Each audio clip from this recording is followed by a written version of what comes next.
They look a lot like pancakes or cookies. The recipe passed down from generations here in Haiti. Women spend entire days making them. Grandmothers, daughters, and younger girls. Infants are nursed while mothers work the mix. Kids seem to enjoy them, at least when our camera was around. But these patties, known as bonbon terres by the Haitians who eat them, are a grim reminder of just how poor this Caribbean nation is. They aren't sweet, they're hard to swallow, and add almost nothing in terms of nutrition, because the cookies are actually made of dirt. It fills your stomach. When we haven't eaten anything, this dirt cookie fills your stomach. Traded, sold, and even hoarded by women here in the poorest section of the poorest country in the Western Hemisphere, Cité Soleil in Port-au-Prince, Haiti. Small amounts of vegetable shortening, salt, and occasionally sugar are mixed in with the dirt and water as well. Made in places like this, an old fort where torture was once common by corrupt dictators here. The Fort Dimanche is now a center of commerce built around the dirt cookies, a basketball court, soccer field, and school for hundreds of kids and home to many.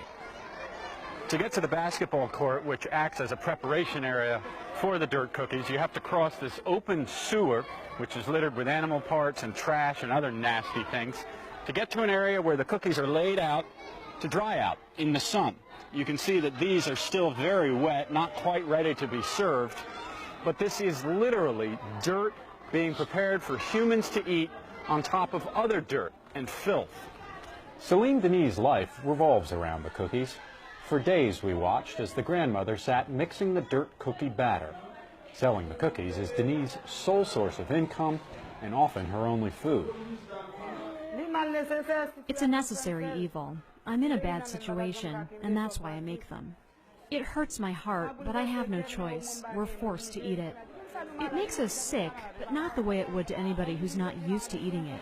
Our system is kind of used to it. The dirt is trucked into this huge slum and sold at an enormous markup to the women, who pay about $5 a sack. They say it comes from an area in the mountains and are convinced the dirt is rich in minerals and vitamins. And if they don't have the money, they're happy, indeed eager to buy the dirt on credit.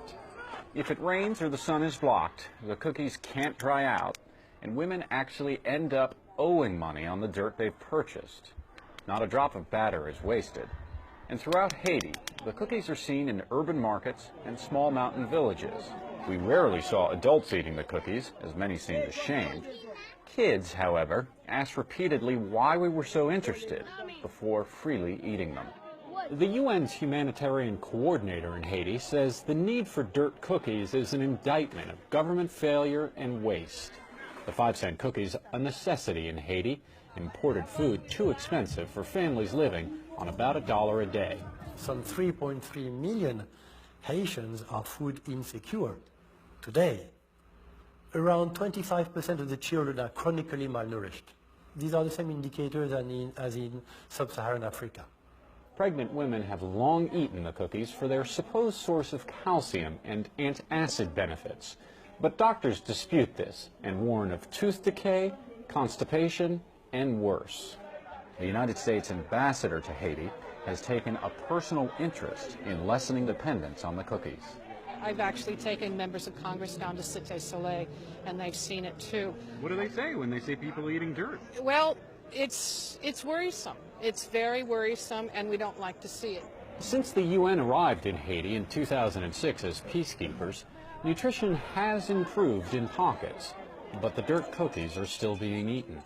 The widespread hunger means hundreds of kids starting another school day in Cité Soleil, as the Haitian flag is raised, will be reduced to eating dirt. This despite international efforts. There is hope, by the way. There is hope.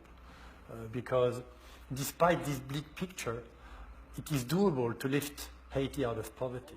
But even the most optimistic observers agree the future is bleak for these kids without two elements long missing in Haiti: money and a stable government.